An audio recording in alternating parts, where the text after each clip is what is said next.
Un don, Jésus, un don ineffable. Ineffable veut dire quoi? Quelque chose qui ne peut être exprimé, qu'on ne peut décrire, tout simplement merveilleux, incomparable. Amen. 2 Corinthiens chapitre 9 verset 15.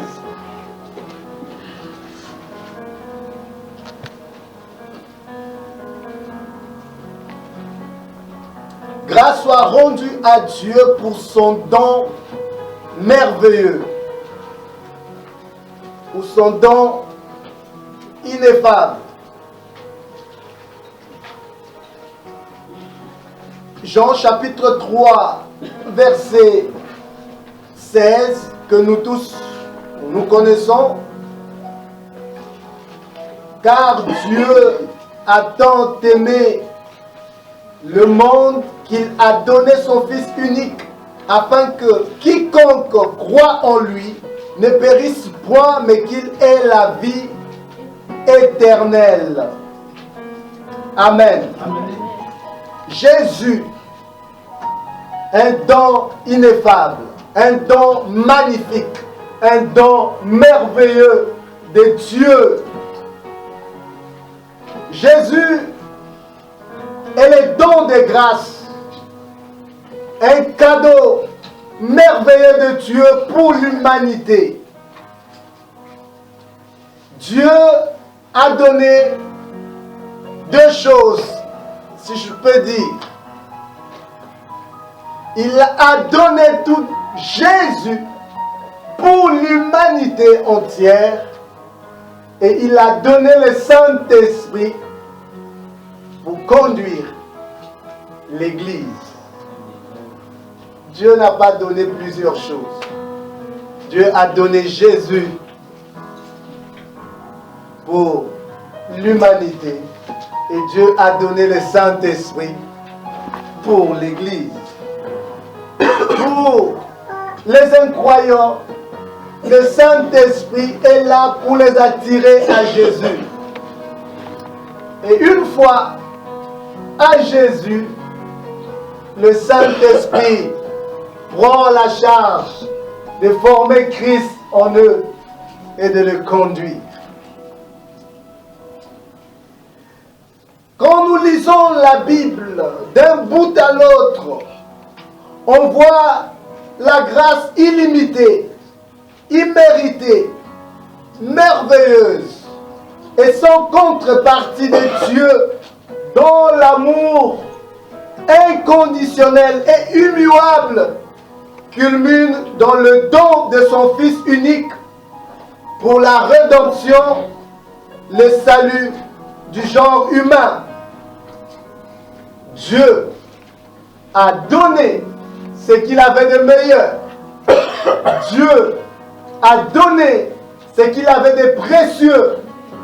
Dieu a donné ce qu'il avait d'unique pour sauver les hommes. Quelqu'un a dit,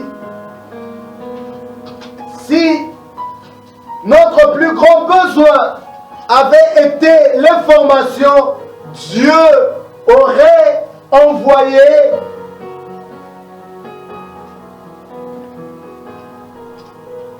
un journaliste. Si notre plus grand besoin était la technologie, Dieu allait envoyer un ingénieur.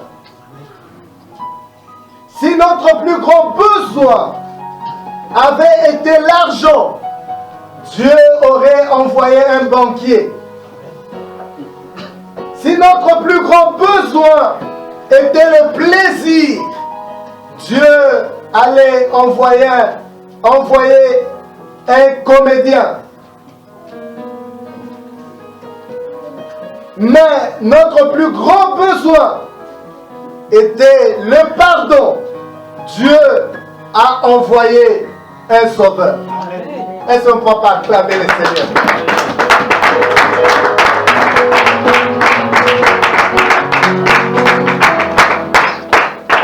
Le plus grand besoin de l'humanité était le pardon. Le plus grand besoin de l'homme, c'est le salut. L'homme avait péché et il était séparé de Dieu. Il s'est privé de la gloire de Dieu. Il est allé loin de Dieu. En péchant, il est devenu esclave du péché, dominé par le péché, dominé par les puissances du mal et dominé par la mort.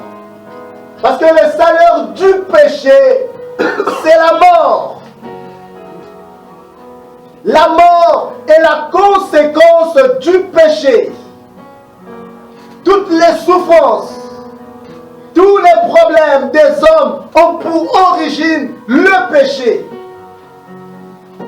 L'homme s'est détourné de Dieu et s'est vu séparé de Dieu et privé de sa gloire. Mais Dieu, qui est amour, n'a pas laissé l'homme à son triste sort. Dieu, qui est amour, il a fait un don aux hommes. Il n'y avait rien de meilleur dans l'homme. Il n'y avait rien qui pouvait attirer Dieu.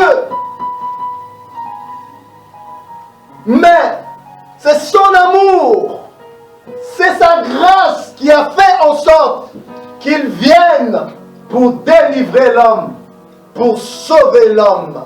Parce que l'homme était le couronnement de sa création.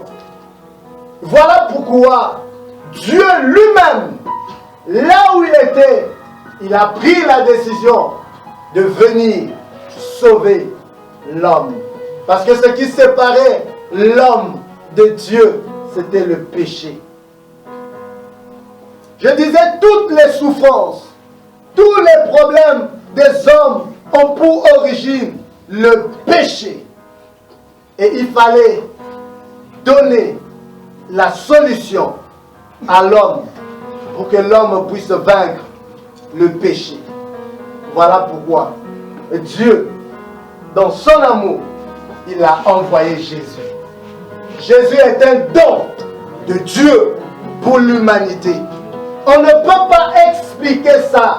L'intelligence humaine ne peut pas expliquer ça. La sagesse la plus habile de ce monde ne peut pas expliquer ça. Comment est-ce que Dieu peut devenir un homme pour sauver les hommes? Alléluia. Cela dépasse l'entendement humain. Mais dans sa sagesse, Dieu s'est fait homme pour sauver les hommes. Voilà pourquoi Christ est venu. Pourquoi Jésus est-il venu? Jésus est venu pour ôter le péché du monde par sa mort. Jésus est venu pour sauver l'homme. D'où Jean-Baptiste s'était crié: voici l'agneau de Dieu qui ôte le péché du monde. Jean chapitre 1, verset 29. Christ, par sa perfection et son sacrifice, a annulé les effets du péché. Psaume chapitre 107, verset 12. 10 à 12. Psaume chapitre 107, verset 12 à 10. 10 à 12 plutôt. Je lis la parole du Seigneur.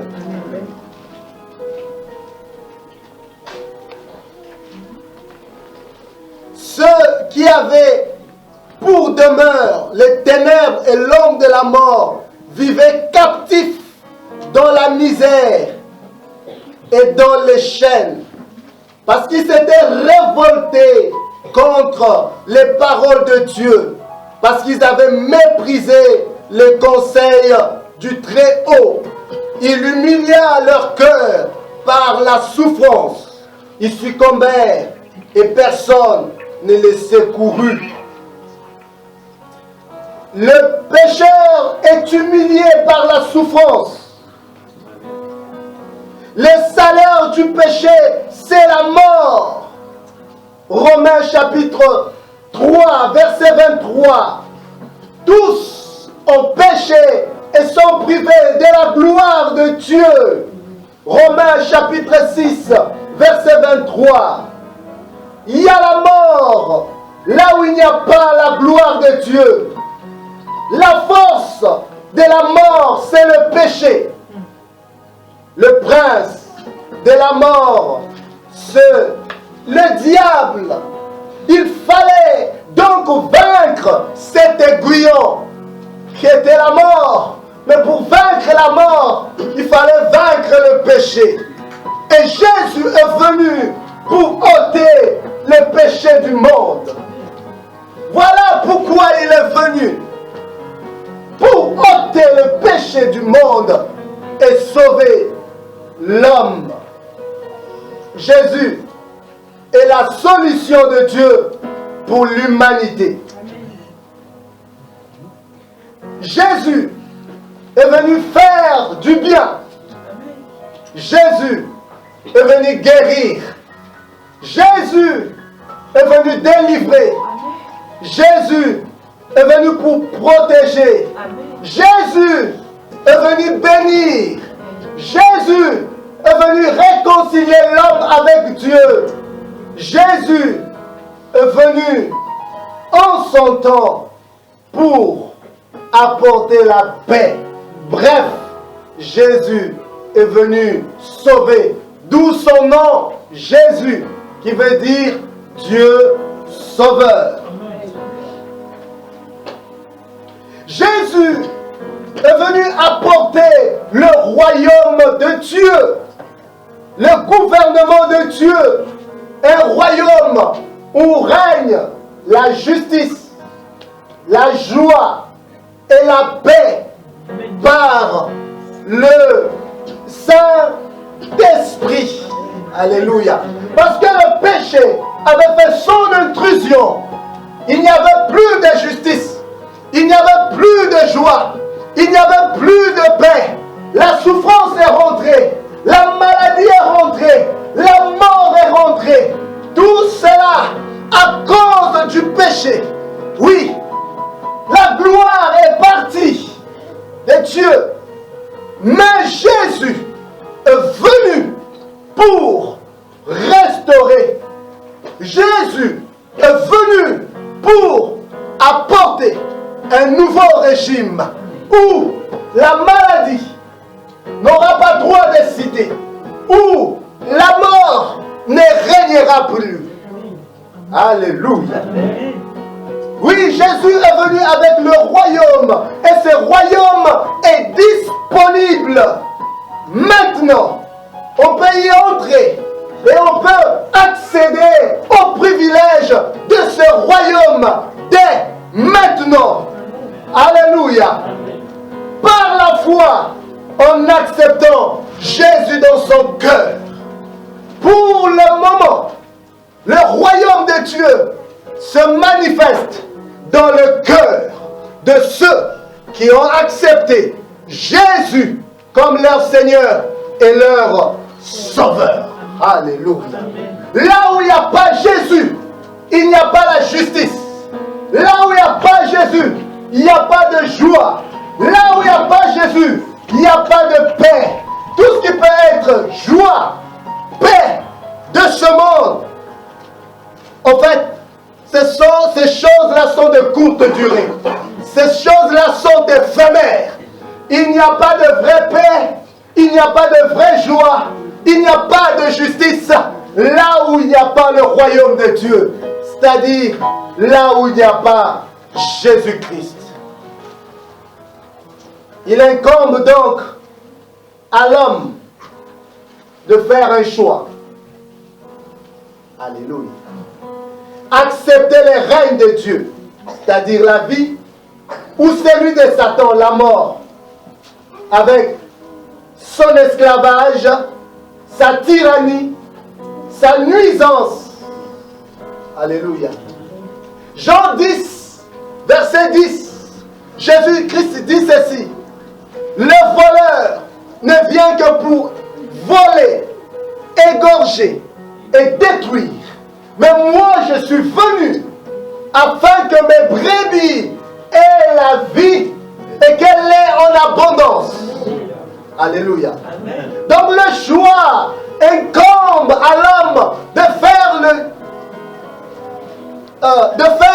d'accepter Jésus-Christ, d'inviter Jésus-Christ pour sortir de cette tyrannie, de cette misère qu'a apporté le péché.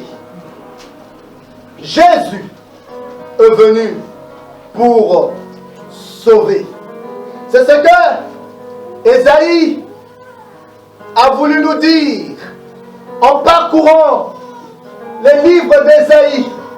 On voit le plan rédempteur de Dieu. Ésaïe, de son nom veut dire le salut vient de l'Éternel. Et ce salut est démontré, qui a été prophétisé par le prophète. Cela s'est concrétisé à la personne de Jésus-Christ. Jésus est venu en son temps. Dans Ésaïe chapitre 7, Ésaïe chapitre 9, nous voyons Dieu faire une promesse de donner un signe en faisant naître d'une manière surnaturelle un être divin d'une vierge femme. On peut lire Ésaïe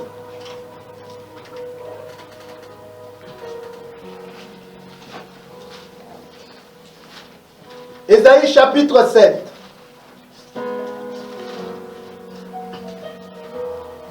À partir du verset 14. C'est pourquoi le Seigneur lui-même vous donnera un signe. Voici la Vierge deviendra enceinte et elle enfantera un fils et lui donnera le nom d'Emmanuel. Il mangera de la crème et du miel jusqu'à ce qu'il sache rejeter le mal et choisir le bien. Mais avant que l'enfant sache rejeter le mal et choisir le bien, le pays dont tu crains les deux rois sera abandonné. Ésaïe chapitre 9, à partir du verset 5.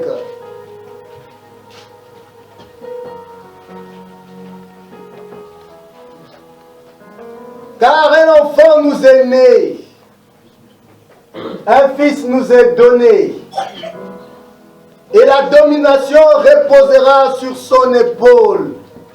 On l'appellera admirable, conseiller, Dieu puissant, Père éternel, Prince de la paix, donné à l'empire de l'accroissement, et une paix sans fin au trône de David et à son royaume, l'affermir et le soutenir par le droit et par la justice, dès maintenant et à toujours. Voilà ce que fera les ailes de l'Éternel des armées. Cet enfant qui devait naître d'une manière surnaturelle, serait en même temps un homme et Dieu. Voilà pourquoi la prophétie d'Ésaïe dit, un enfant nous est né. C'est-à-dire, il devait être un homme. Il devait vivre comme un homme. Il devait aussi avoir les faiblesses inhérentes à la nature de l'homme. Il devait vivre comme un homme, ayant aussi faim, ayant aussi soif. Il devait expérimenter dans son intégralité la nature humaine. Mais à la différence de tous les hommes, il ne devait pas pécher. Et aussi, Ésaïe nous dit, un fils nous est donné. Pas un fils nous est né. Un fils nous est donné. Parce que cet enfant était d'essence divine. Il était complètement Dieu. 100% Dieu. Voilà pourquoi on l'appellera Emmanuel. Emmanuel qui veut dire Dieu avec nous. Donc cet enfant était Dieu au milieu des hommes. Alléluia. Et on dit encore qu'on l'appellera admirable, c'est-à-dire merveilleux. C'est le nom par lequel Dieu s'était révélé à Manoach et à sa femme. Cet enfant devait s'appeler admirable. Et ses œuvres devaient être admirables.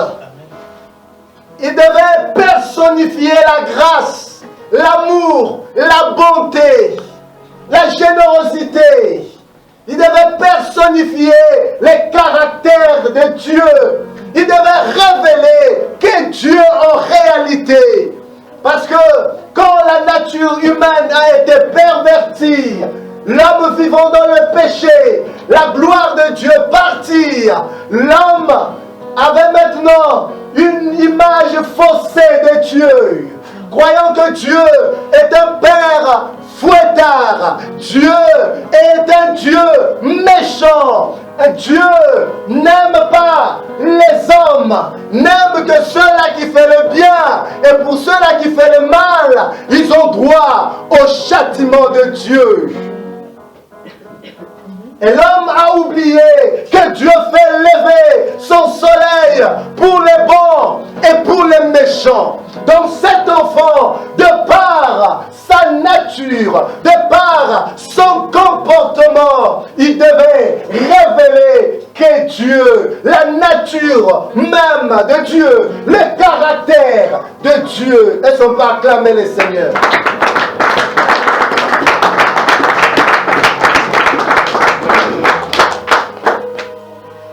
Et cet enfant, selon la prophétie, devait aussi s'appeler le conseiller, correspondant à la sagesse décrite dans les livres de sagesse, de proverbes plutôt, qui est en fait dans les livres de proverbes où on décrit la sagesse. Et cet enfant devait s'appeler le conseiller. Et plus tard, Dieu fera de lui sagesse pour ceux qui croiront en lui. Amen. Et cet enfant devait s'appeler Dieu puissant, qui désigné par Emmanuel, elle, Dieu, parmi, avec les hommes, Emmanuel. Emmanuel. Cet enfant devait aussi être appelé Père éternel. Et quand on parle de Père éternel, on fait allusion à son essence divine. Il a toujours vécu. Il est éternel. Il a vécu dans l'éternité. Et son arrivée sur la terre était juste une parenthèse. Elle, Dieu puissant, Père éternel, cela fait allusion au Dieu de l'éternité, El Olam. Alléluia. Il est éternel, c'est-à-dire il n'a pas de commencement de jour ni fin de jour. C'est-à-dire il existe de par lui-même. Et on devait aussi l'appeler Prince de paix. Nom qui se retrouve dans celui d'un certain Melchisedec qu'on a appelé le roi de Salem ou le roi de paix.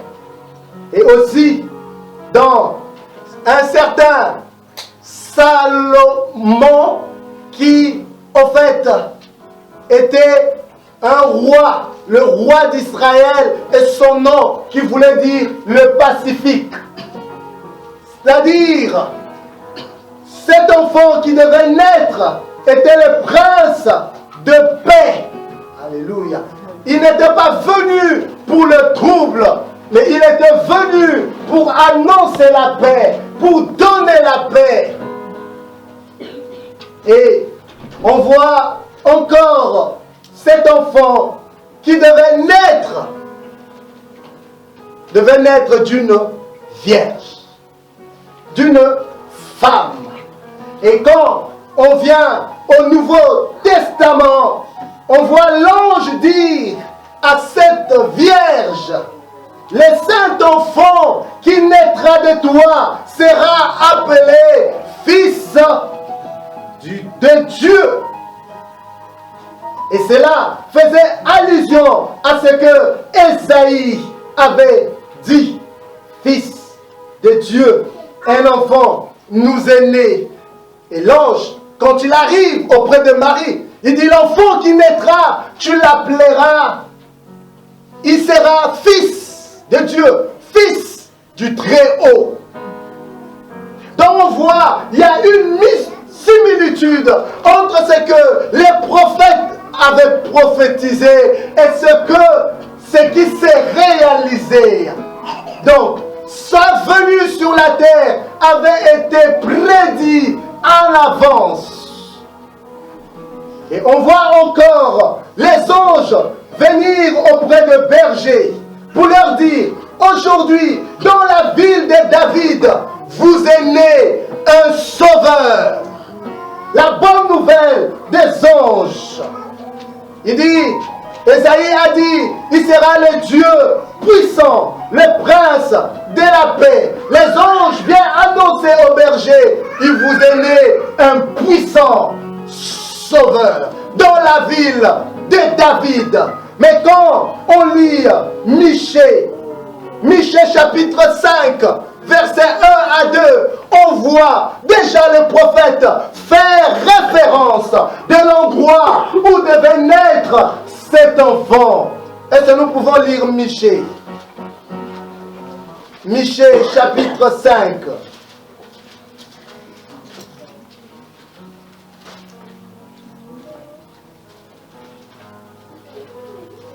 Versets 1 à 2. Vous avez trouvé? Michée. C'est après le livre de Jonas. Michée, chapitre 5, versets 1 à 2. Vous y êtes? Et toi, Bethléem d'Ephrata, petite entre les milliers de Judas, de toi sortira pour moi celui qui dominera sur Israël et dont les activités remontent aux temps anciens, aux jours de l'éternité. Et cette prophétie de Michée coïncide avec ce que Ésaïe a prophétisé dans Ésaïe chapitre 7 et aussi dans Ésaïe chapitre 9 au verset 2. C'est pourquoi il les livrera jusqu'au temps où enfantera celle qui doit enfanter, et le reste de ses frères reviendra auprès des enfants d'Israël. Ici, nous voyons Michée nous montrer d'où devait venir le Sauveur. Et lorsque celui qui devait venir vint, on voit aussi le roi Hérode interroger les principaux sacrificateurs et les scribes du peuple pour chercher à savoir exactement où le roi, cet enfant qui devait être le roi, le Messie, devait naître. Et ces personnes, les sacrificateurs et les scribes, ils ont proclamé sans hésitation que c'était à Bethléem, dans Juda. Donc, cette prophétie atteste non seulement l'éternité du Messie, mais aussi là où le Messie devait naître. Est-ce qu'on peut acclamer le Seigneur?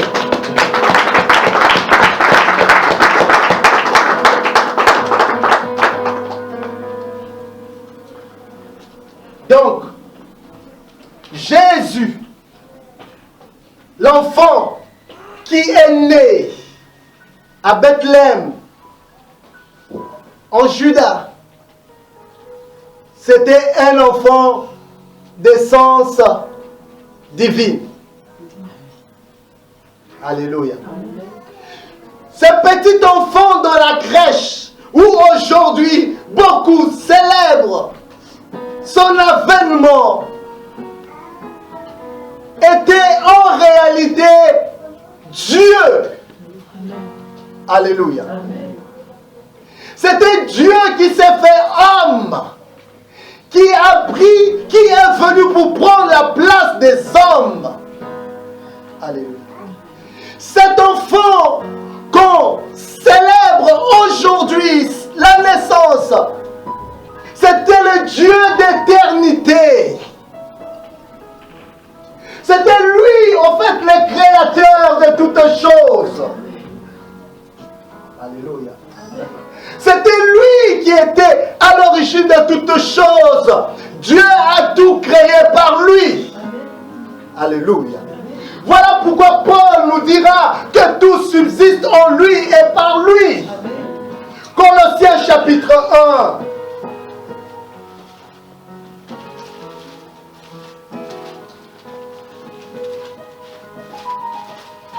Colossiens chapitre 1, à partir du verset 15, que nous dit la Bible, les fils est l'image du Dieu invisible, le premier-né de toute la création, car en lui ont été créées toutes les choses qui sont dans les cieux et sur la terre, les visibles et les invisibles, trône, dignité, domination, autorité, tout a été créé par lui et pour lui. Il est avant toutes choses et toutes choses subsistent en lui. Il est la tête du corps de l'Église. Il est le commencement, le premier-né d'entre les morts, afin d'être en tout le premier, car Dieu a voulu faire habiter toute la plénitude en lui. Amen. Alléluia. Amen.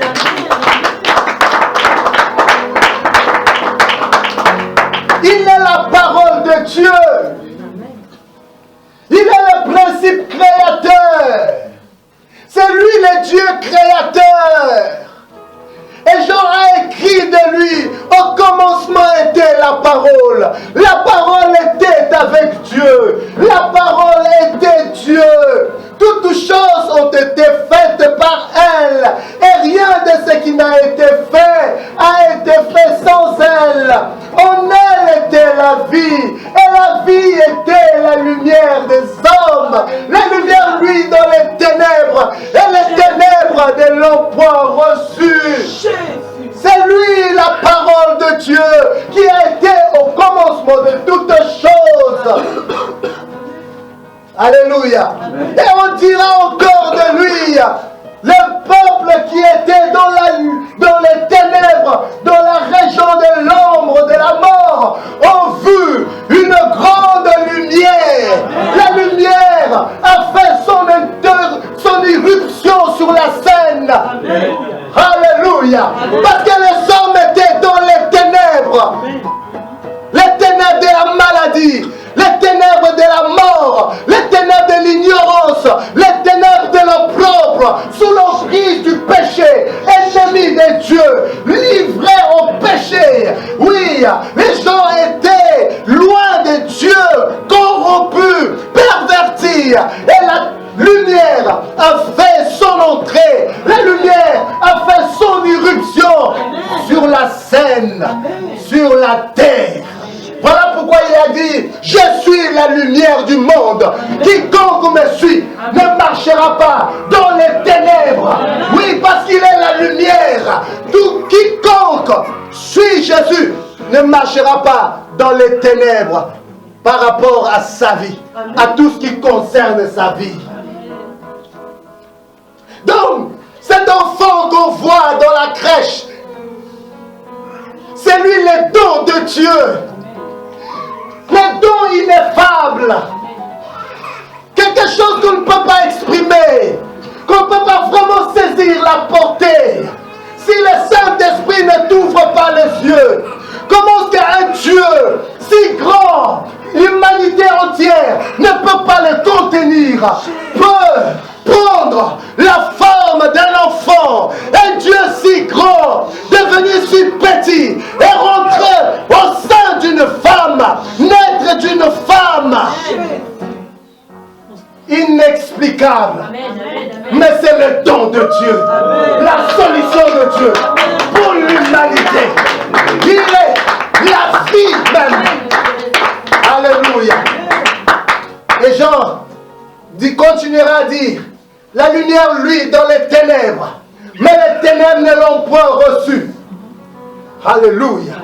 Il y a un homme envoyé de Dieu, son nom était Jean. Il va pour servir de témoin, pour rendre témoignage à la lumière, afin que tous croient par lui.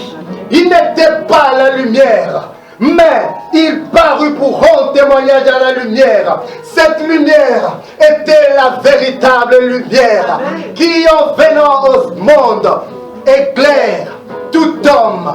Elle était dans le monde, mais le monde ne l'a point connue. Elle était venue chez les siens, mais les siens ne l'ont point reçue. Mais à tous ceux qui l'ont reçu, à ceux qui croient en son nom, cette lumière, cette parole a donné la capacité de devenir enfant de Dieu. Et qu'elles sont nées, non du sang, ni de la volonté de la chair, ni de la volonté de l'homme, mais de Dieu. Alléluia. Et la parole a été faite chair, pleine de grâce et de vérité. Elle a habité parmi nous. Nous avons contemplé sa gloire comme la gloire du Fils unique venu du Père. Est-ce que quelqu'un peut acclamer le Seigneur?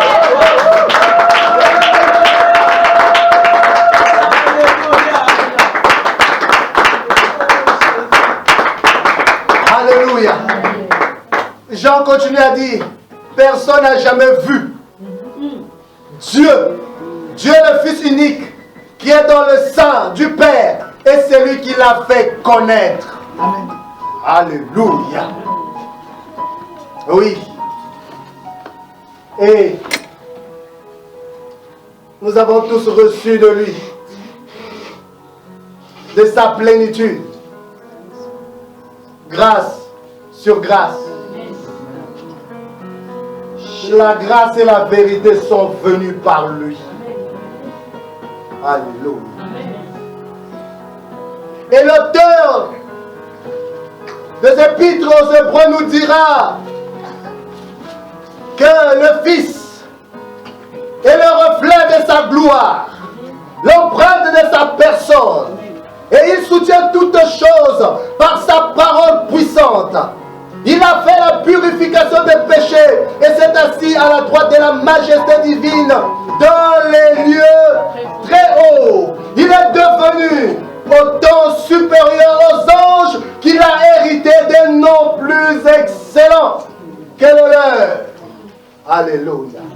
Donc cet petit enfant qu'on voyait dans la crèche, c'est lui qui était la solution de Dieu pour l'humanité. Voilà pourquoi il y a eu un vieil homme du nom de Siméon. Quand il a vu ce petit enfant, il s'est écrié: maintenant je peux partir, car mes yeux ont vu les saluts. Amen. Alléluia. Amen. Oui, c'est lui qui était la réponse de Dieu. C'est lui la solution de Dieu. C'est lui le don de Dieu pour l'humanité. Et quiconque devait croire en lui devait avoir la vie sauve.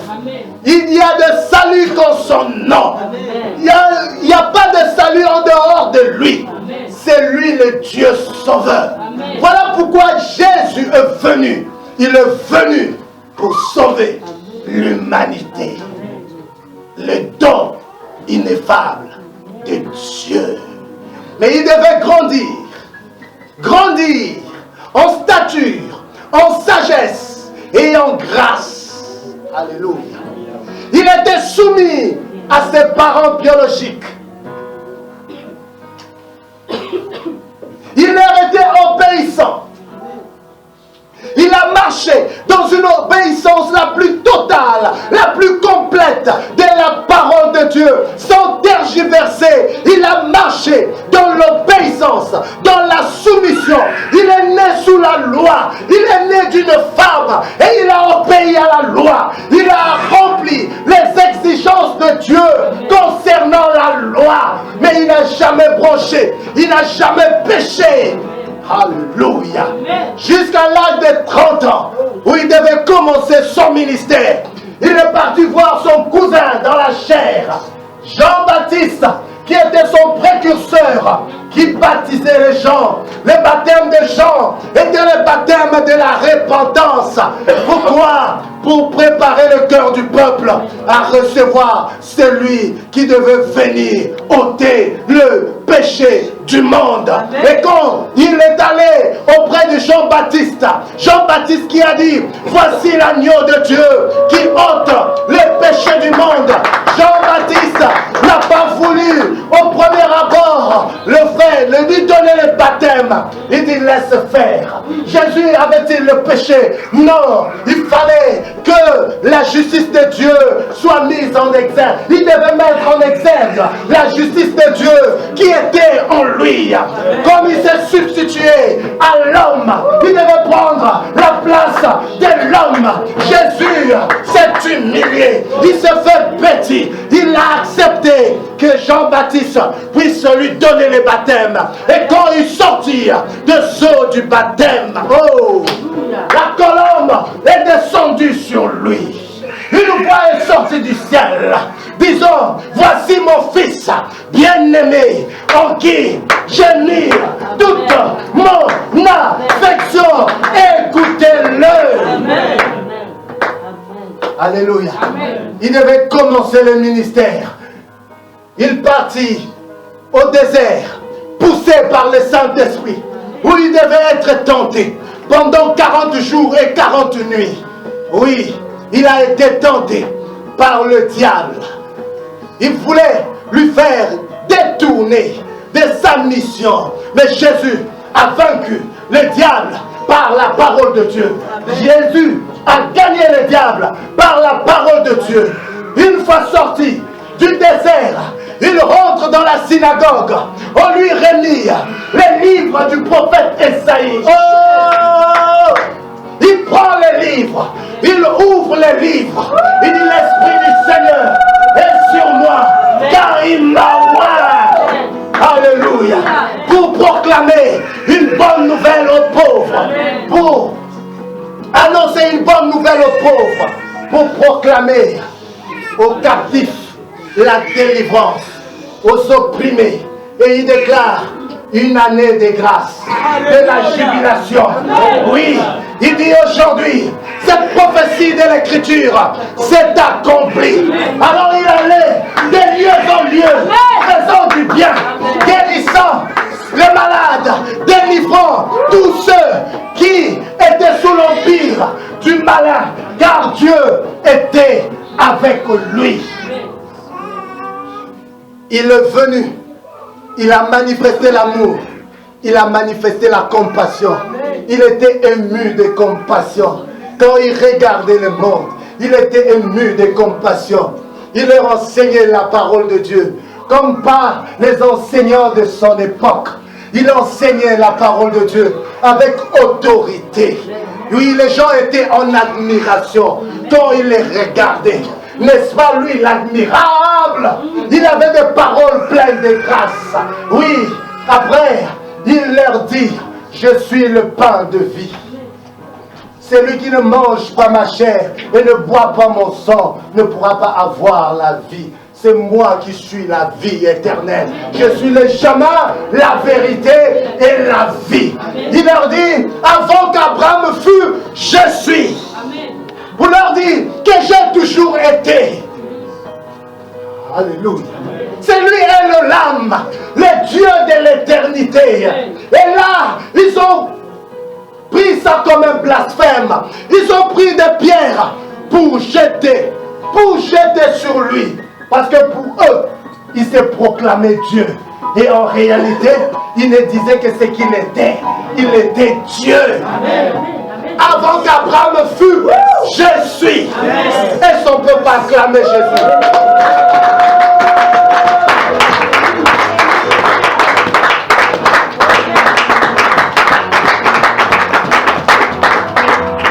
Oui.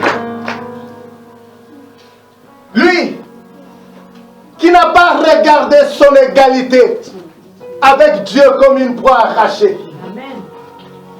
Il s'est humilié. En prenant la forme d'un homme, d'un serviteur, il a marché dans l'obéissance la plus totale.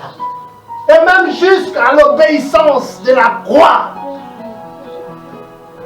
Oui, mes amis, Christ, par sa perfection et par son sacrifice, il a annulé le fait du péché. Il devait aller à la croix. Parce que le péché devait être vaincu à la croix. La Bible dit, sans effusion du sang, il n'y a point de pardon de péché. Il devait aller à la croix. C'est là où il devait verser son sang et vaincre le péché. Il a accepté d'être humilié. Il a accepté d'être insulté. Il a accepté d'être trahi. Il avait un but, annuler le péché, sauver l'homme. On l'a arrêté. Il est allé de tribunal en tribunal. Il n'a pas tergiversé. Il n'a pas bronché. Avant cela, il a amené ses amis pour le faire voir qui en réalité il était. Il a pris Jean-Jacques et Pierre. Il les a amenés à la montagne de transfiguration. Là où il s'est transfiguré. On a vu Jésus autrement que celui qu'on voyait. Il devait leur montrer qui il était en réalité. La gloire qu'il avait. La gloire qu'il a abandonnée à cause du péché de l'homme.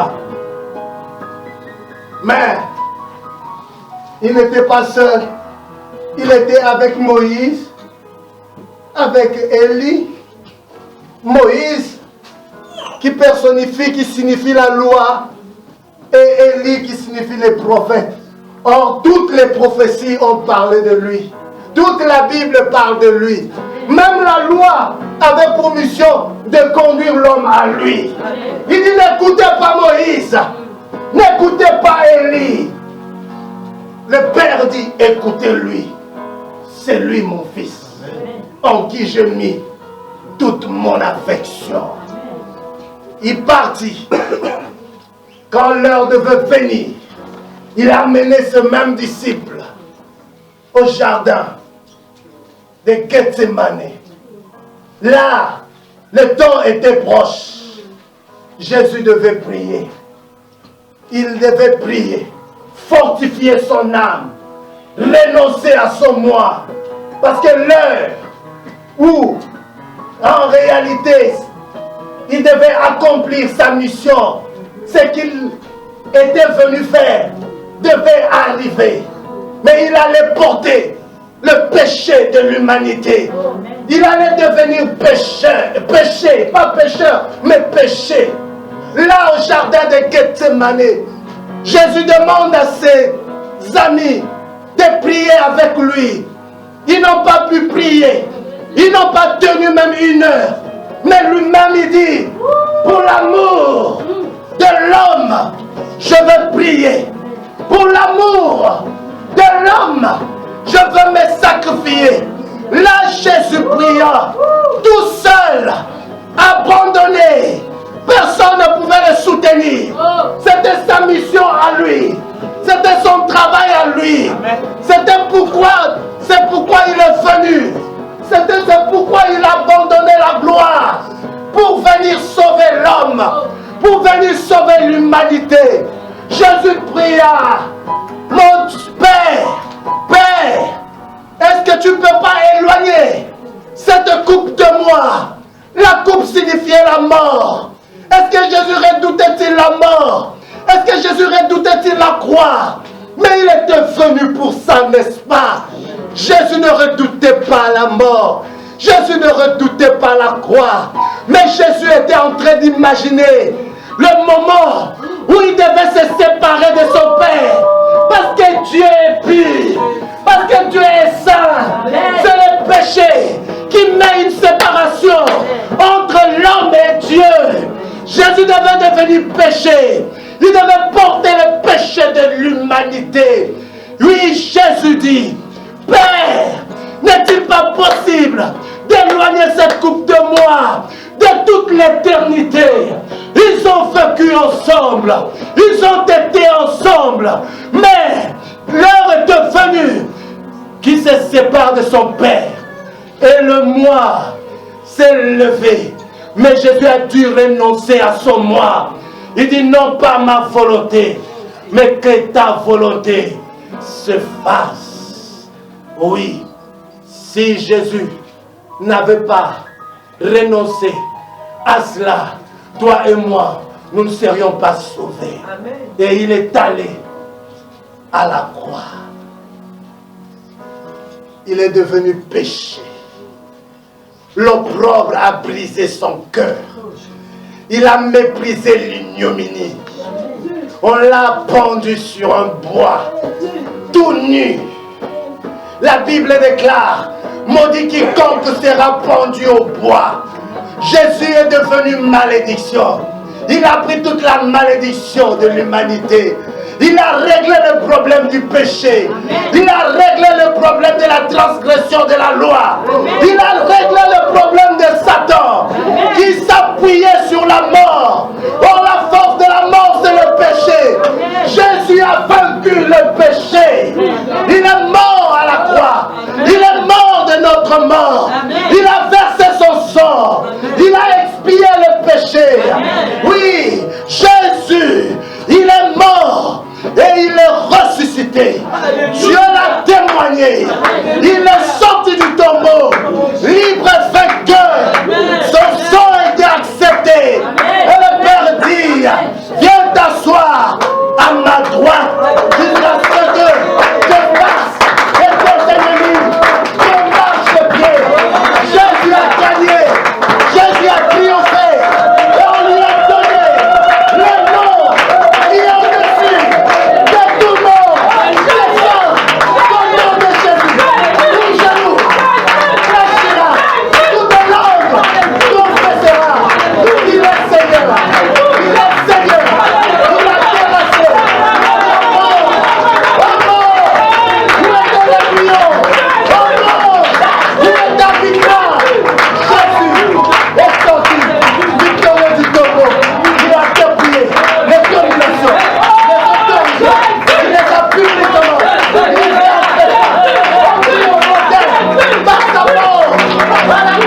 nom de Jésus.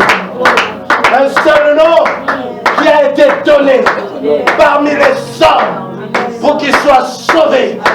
C'est le nom de Jésus. Alléluia. Il est le sauveur. Il est le sauveur.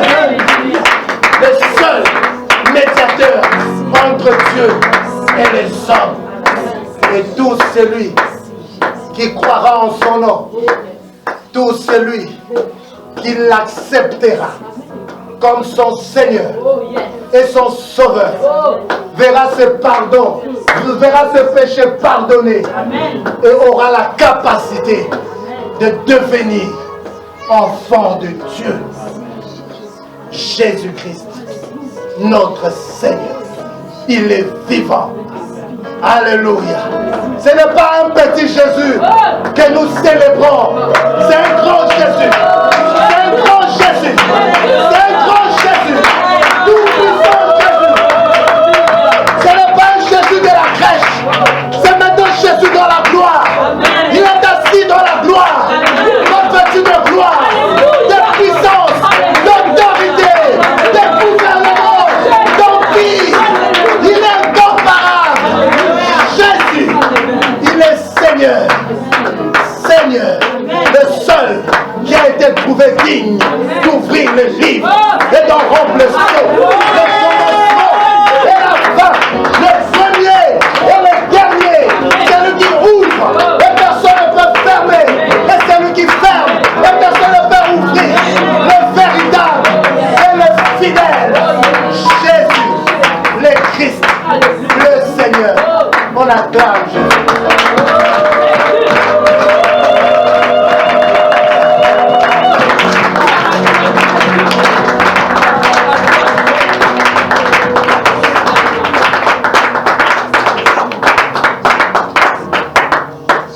Oui, les 24 vieillards se prosternent devant lui, chantant qu'il est saint, saint, saint, saint. Et quand Ésaïe l'avait vu dans sa gloire, avant que Ésaïe ne puisse voir sa souffrance et son élévation, Ésaïe l'avait vu dans sa gloire.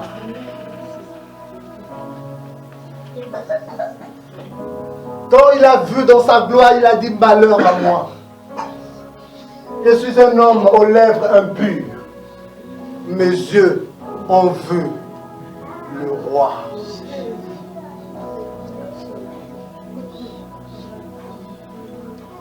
Il a vu les anges chanter Saint, Saint, Saint et l'Éternel. La terre entière est remplie de sa gloire. Saint, Saint, Saint et l'Éternel. La terre entière est remplie de sa gloire. Saint, Saint, Saint et l'Éternel. La terre entière est remplie de sa gloire. Les séraphins ne pouvaient pas le regarder. Ils avaient 4 ailes. 2 ailes pour se couvrir la tête et 2 ailes pour se couvrir le pied. En position de proskuneo, c'est-à-dire l'adoration. C'est le seul qui est digne de notre louange. C'est le seul qui est digne de notre adoration. Il est le roi, il est le Seigneur, Adonai, le Kurios. Et quand les anges sont venus annoncer la bonne nouvelle aux bergers, ils ont commencé à chanter. L'ange est venu annoncer gloire à Dieu au plus haut des cieux et paix sur la terre aux hommes de bonne volonté. La terre entière sera remplie de sa gloire. C'est Jésus qui est parti. Il reviendra un jour dans sa gloire. Il reviendra et tout œil le verra. Tout œil le verra. Les nations marcheront à sa lumière. Tous les hommes se prosterneront devant lui. Tous les hommes prêteront allégeance au roi des rois, au Seigneur terre sera remplie de sa gloire, de sa connaissance. Il est le même hier, aujourd'hui et éternellement. Il n'a pas changé. Il est celui qui était, qui est et qui revient. Il est le Créateur. Il est le Créateur. Il est le Rédempteur des croyants. Jésus. C'est lui qui a racheté la race humaine. Et il est la gloire de notre foi. Christ en nous, l'espérance de la gloire. Ceux-là qui l'ont accepté comme leur Seigneur et Sauveur, ils ont l'espérance de la gloire. Ils sont dans la gloire. Ils espèrent la gloire. Ils ont une félicité éternelle. Ils vivront éternellement avec lui dans la gloire. Jésus, que nous adorons, il est la tête du corps. Il est le chef de l'Église. L'Église lui appartient. L'Église est sa propriété. Nous sommes sa propriété exclusive. Nous lui appartenons. Il est notre Seigneur. Il est notre Sauveur. Il est le bon berger. Il est Dieu. Ce n'est pas un petit Jésus à la crèche. C'est le grand Jésus, possesseur de l'univers visible et invisible, le Dieu très haut, tout puissant, tout suffisant, capable de tout. Ce n'est pas ce Jésus de la crèche, ce n'est pas Jésus Père Noël pour donner des petits cadeaux. Il est venu avec les saluts. Il est venu avec les saluts. C'est que le seul besoin. C'est le salut. C'est que le seul besoin. C'est le salut. Et l'humanisme a pris les relais pour essayer d'embrouiller les gens. La religion a pris les relais. Le diable se sert de ces instruments pour aveugler les gens, pour qu'ils ne voient pas briller la splendeur de Christ. Jésus, ce n'est pas le petit dans la crèche. Jésus n'est pas le Père Noël. Jésus est le Sauveur. Amen. Alléluia. Alléluia. Voilà celui que nous adorons. Voilà celui que nous célébrons. Voilà celui pour qui nous sommes devenus amoureux. Jésus-Christ. Et si tu es là, si tu es en train de me suivre, tu n'as pas encore donné ta vie au Seigneur. Que sert-il à un homme de gagner tout ce monde s'il perdait son âme? Il n'y a de salut qu'en Jésus. Tout passera. Tout est éphémère. Le matériel ne peut pas sauver ton âme. Le plaisir ne peut pas sauver ton âme. Il y a quelque chose qui est dans le cœur. Que le matériel, le vide, le plaisir, l'argent ne peut pas assouvir. Une soif, c'est la soif de Dieu. C'est un cœur vide qui n'a pas le Seigneur. Mais si tu entends le son de sa voix aujourd'hui, si tu lui ouvres le cœur, tu l'acceptes comme ton Seigneur et ton Sauveur, il remplira ton âme. Tu seras sauvé. Il est venu avec le salut. Crois au Seigneur Jésus-Christ et tu seras sauvé. La vie n'est pas seulement naître et mourir, mais naître et connaître celui qui est le Sauveur, le Créateur, et le servir. Il revient bientôt. Si jamais il revenait là, la mort aussi peut te prendre. Où passeras-tu ton éternité? L'enfer existe. L'enfer n'est pas une illusion d'optique. L'enfer existe. Reçois Jésus. et tu passeras ton éternité avec Dieu. Que Dieu vous bénisse. Amen. On acclame le Seigneur.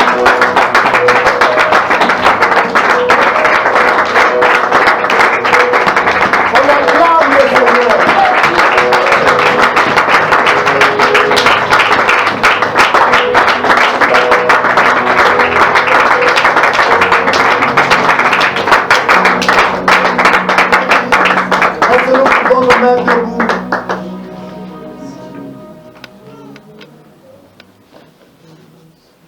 L'auteur des Épîtres aux Hébreux dit, il est l'auteur d'un salut éternel. Il est venu sauver. Dans le salut, il y a tout. Il y a la délivrance, il y a la protection, il y a la restauration, il y a la paix. Il y a tout dans le salut. Et aujourd'hui, où nous commémorons sa venue, tu dois savoir qu'il est venu pour ôter les péchés du monde.